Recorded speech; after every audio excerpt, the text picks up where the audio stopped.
Donc il est donc nécessaire, pour bien saisir une question particulière, d'avoir une vue d'ensemble sur toutes les lois de la charia. Donc, un exemple qui revient souvent, cette question d'héritage. Donc, effectivement, Allah Azza wa Jalla dans le Coran nous dit que la part donc, du garçon, frères et sœurs du même niveau, donc la part du garçon est le double de celle de la fille. Alors, certains donc, se posent la question et essayent de comprendre cette question indépendamment de toutes les autres lois de charia. En particulier, donc, de cette notion de la responsabilité financière. La charia donne la responsabilité financière à l'homme.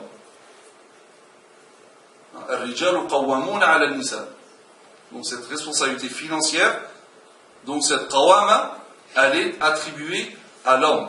C'est un verset immuable, c'est une loi catégorique, c'est comme ça.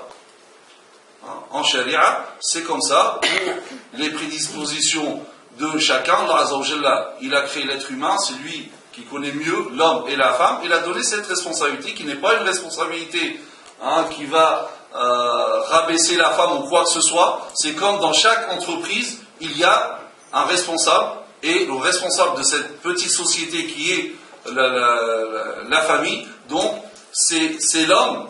Et Allah Azza wa Jalla dit Ar-rijalu qawwamuna 'ala an-nisa. Donc ce sont donc cette responsabilité vis-à-vis des femmes, pas seulement l'épouse. C'est-à-dire que islamiquement, si par exemple quelqu'un, lui il travaille, il a sa sœur, il n'y a personne pour s'occuper d'elle. Islamiquement, il est obligé de subvenir aux besoins de sa sœur.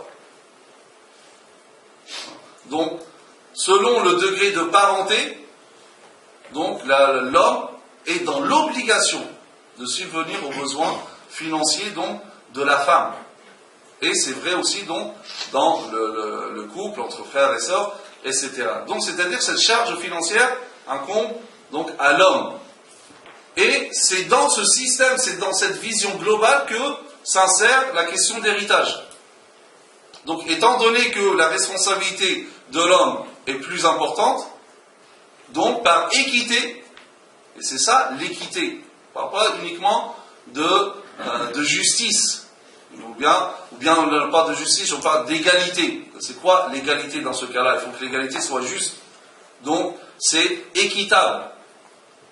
L'équité n'est pas forcément l'égalité, notamment dans ce cas-là. Donc si on donnait exactement la même chose, égalité, ça ne serait pas équitable. Imaginons quelqu'un, s'il n'est pas riche, il a laissé que 12 000 euros. Donc, qu'est-ce qui va se passer? Donc le garçon va prendre combien? 8 000 et la fille 4 000. Donc, mais qu'est-ce qui va se passer après? Donc lui déjà, donc la fille, elle a cet argent-là, et s'il n'y a personne pour s'occuper d'elle, lui, déjà, il doit s'occuper d'elle, même si elle ne veut pas toucher à son argent. Donc, il a une charge en plus. Lui va devoir se marier. Donc, il va falloir qu'il équipe sa maison, qu'il paye la dot, etc. Qu'est-ce qui va lui rester de tout ça? Pas grand-chose. Elle, par contre, elle va avoir la dot.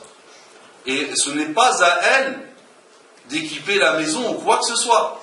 Donc, c'est toute une notion, c'est tout un système de loi. Il ne faut jamais tirer une seule loi et essayer de la comprendre en abstraction des autres lois. Et notamment pour ceux qui disent ça, parce qu'en général, ceux qui remettent en question ce genre de choses, en général, ils n'ont pas du tout la notion du droit successoral, parce que s'ils avaient étudié le droit successoral, ils verraient que dire ce slogan-là de l'égalité, c'est bien beau, mais l'appliquer avec tout un mois après, donc dire que le droit successoral en islam n'existe pas, on fait tout, et là il y a un problème, alors les versets, les hadiths, qu'est-ce qu'on en fait? On va dire, mais cela c'était à l'époque où la femme ne travaillait pas, etc. Non, peu importe. Parce que al-qawama reste al-qawama. Donc la responsabilité, cette charge financière, c'est elle est imposée à l'homme. Donc voilà un exemple d'harmonie ou bien l'harmonie qui caractérise donc la sharia.